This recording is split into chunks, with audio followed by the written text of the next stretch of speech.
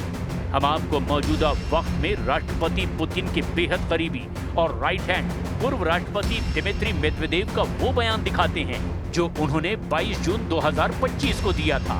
ये बयान उस वक्त दिया गया था जब ईरान पर पहले राउंड के तहत अमेरिका और इजराइल ने मिलकर ईरान के फोर्दो, नातांज और इस्फहान परमाणु ठिकानों पर भयंकर बमबारी की थी।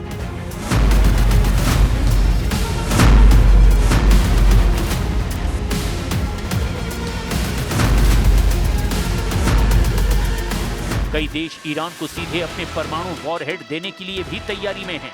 दिमित्री मेदवेदेव इस बात पर भी जोर दे रहे हैं कि पश्चिमी देशों के हवाई हमलों से ईरान के परमाणु बुनियादी ढांचों को कोई बड़ा नुकसान नहीं हुआ है और ईरान का यूरेनियम संवर्धन का काम जारी रहेगा।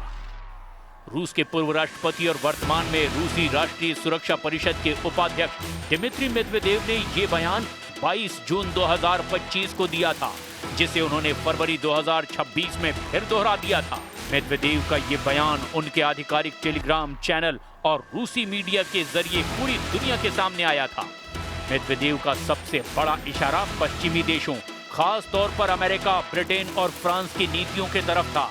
उनका तर्क था कि यदि पश्चिमी देश यूक्रेन को उन्नत हथियार और परमाणु तकनीक देने पर विचार कर सकते हैं, जैसा कि फरवरी 2026 में फ्रांस और ब्रिटेन को लेकर खबरें आई थी, तो फिर दुनिया की दूसरी महाशक्तियां भी अमेरिका के दुश्मनों जैसे कि ईरान को परमाणु हथियारों से लैस करने के लिए स्वतंत्र है।